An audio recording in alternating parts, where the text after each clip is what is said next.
Teori perkembangan psikoseksual menurut Sigmund Freud terdapat satu energi dalam diri manusia yang mendorong untuk melakukan sesuatu yang berprinsip kepada kesenangan, iaitu libido.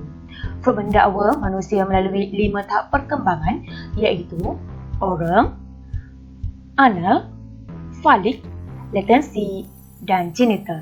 Gagal melalui setiap tahap dengan baik mengakibatkan seseorang itu mengalami neurosis, kebergantungan, ketagihan dan kemurungan. Pengalaman yang dialami pada setiap tahap tersebut akan membentuk personaliti dan kepribadiannya kelak. Tahap yang pertama, oral dari lahir hingga usia 1 tahun. Pada tahap ini, penerokaan adalah melalui deria mulut yang mana mulut menjadi sumber utama keseronokan dan kenikmatan bayi melalui isapan dan gigitan. Jika tahap ini dilalui dengan baik, anak membesar menjadi individu yang sihat, percaya diri dan berdikari.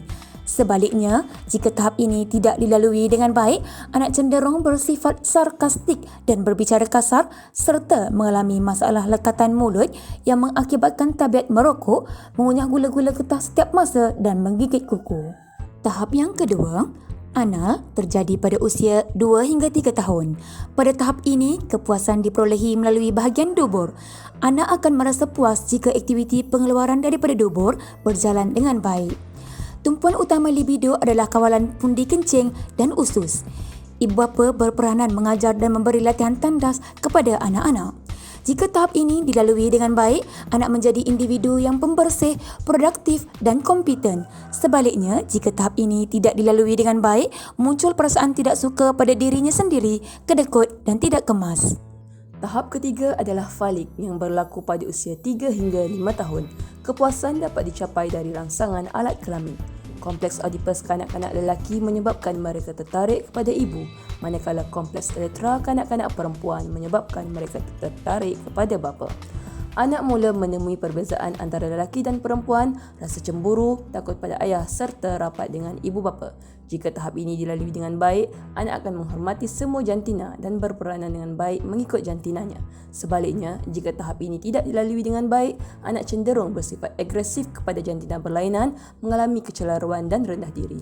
Tahap keempat, latensi, berlaku di usia 6 hingga 11 tahun. Tahap ini penting bagi perkembangan keterampilan sosial dan komuniti serta rasa percaya diri. Energi seksual tetap ada tetapi dikawal menjadi teratur dan tenang dengan proses pengajaran intelektual dan interaksi sosial. Tidak ada konflik sebenar berlaku di tahap ini.